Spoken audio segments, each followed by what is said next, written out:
गौतम बुद्ध के अनुसार हम वही बनते हैं जो हम सोचते हैं। जिस तरह कोई व्यक्ति बुरी सोच के साथ बोलता या काम करता है तो उसे वैसा ही मिलता है। यदि कोई व्यक्ति शुद्ध विचारों के साथ बोलता या काम करता है तो उसकी परछाई की तरह खुशी उसका साथ कभी नहीं छोड़ती।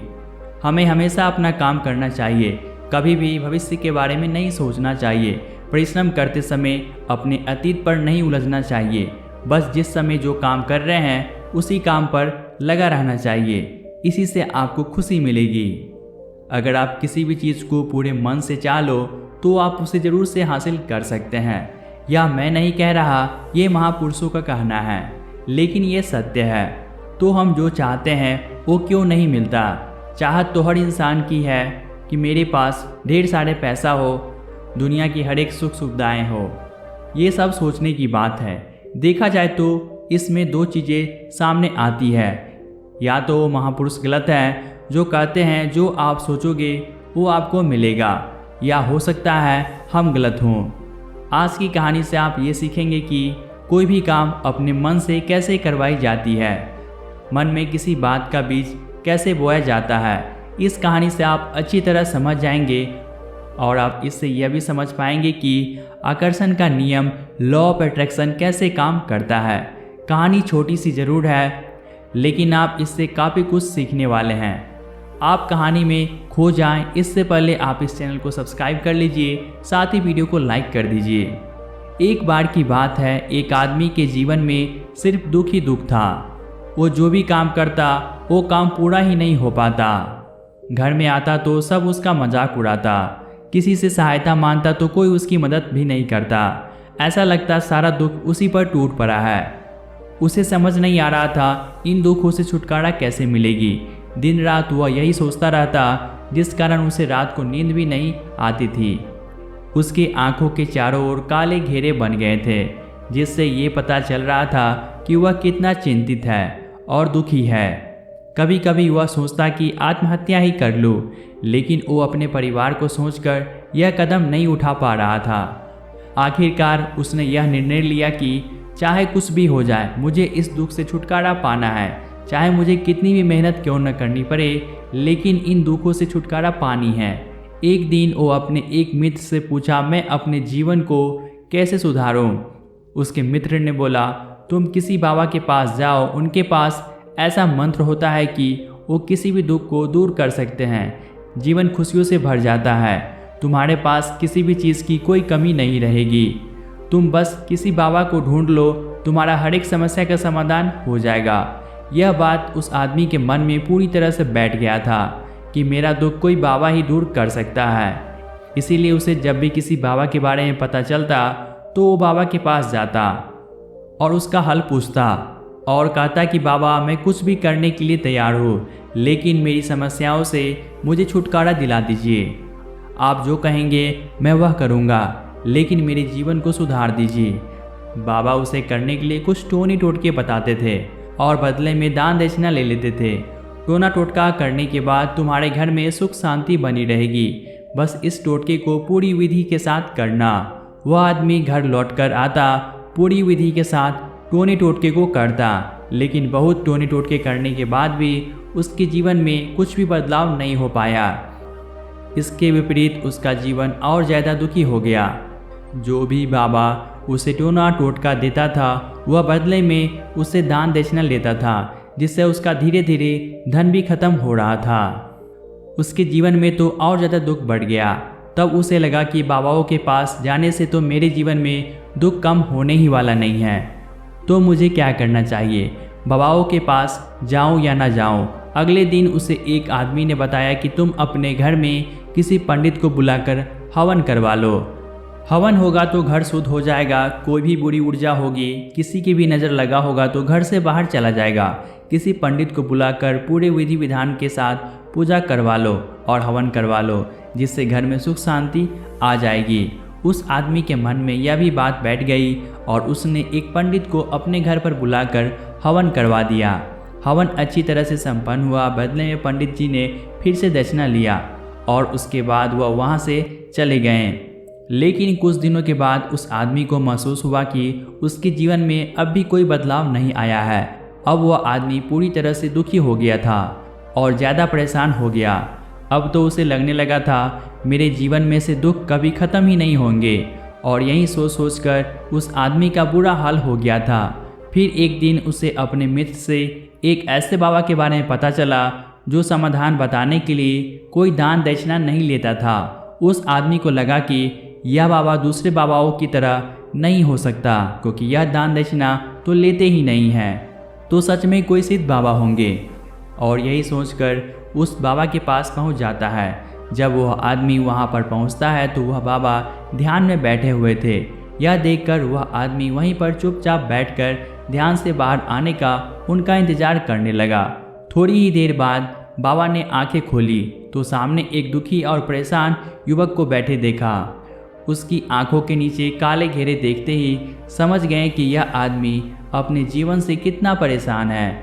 बाबा ने पूछा कि बच्चा क्या चाहते हो, बाबा के पास क्या लेने आए हो। उस आदमी ने कहा कि बाबा मैं अपने जीवन से बहुत परेशान हूँ। मैंने अपने दुखों को दूर करने के लिए बहुत सारे रास्ते अपनाए, हर एक तरकीब किए। जितने भी बाबा ने मुझे जो टोटका बताए मैंने हर एक टोटका को किया, लेकिन मुझे उससे कोई भी लाभ नहीं हुआ। उस आदमी ने कहा बाबा मैं अपने जीवन से बहुत परेशान हूँ। मैंने अपने दुखों को दूर करने के लिए बहुत सारे रास्ते अपनाए, हर एक तरकीब करके देखी जो किसी बाबा ने मुझे बताए, और वह काम किया जो किसी भी इंसान ने मुझसे करने को कहा, लेकिन मेरे जीवन में दुखों में कोई कमी नहीं आई।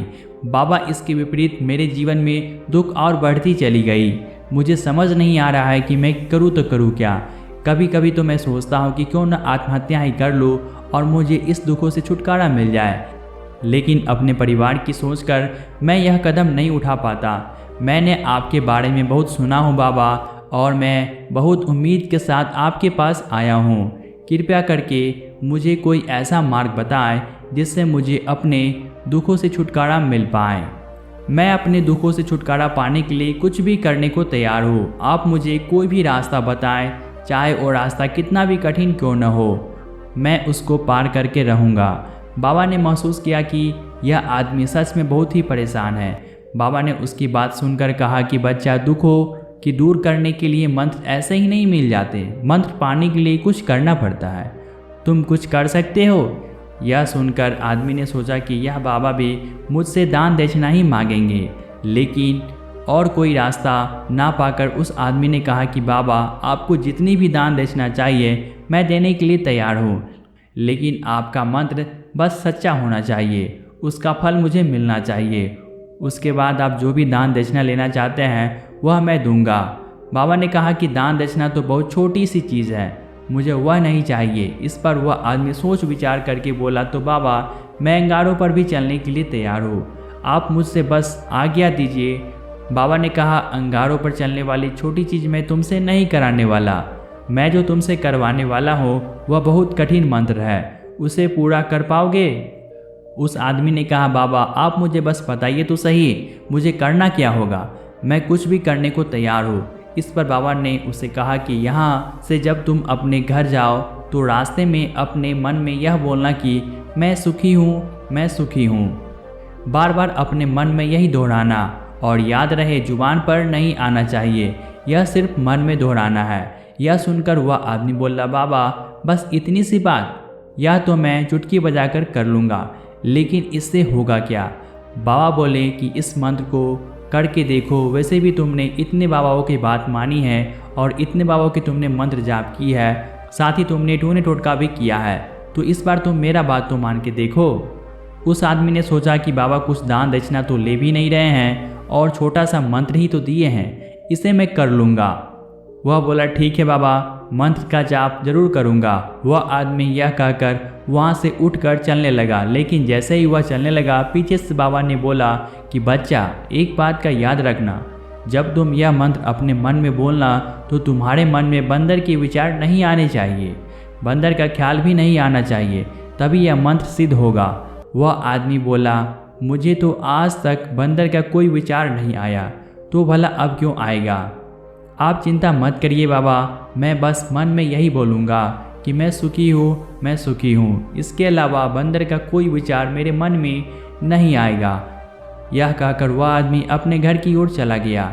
वह अपने मन में मैं सुखी हूँ, मैं सुखी हूँ यह दोहराता हुआ थोड़ी दूर ही चला था कि उसके मन में अचानक बंदर का ख्याल आ गया। बंदर का ख्याल एक बार आया और चला भी गया।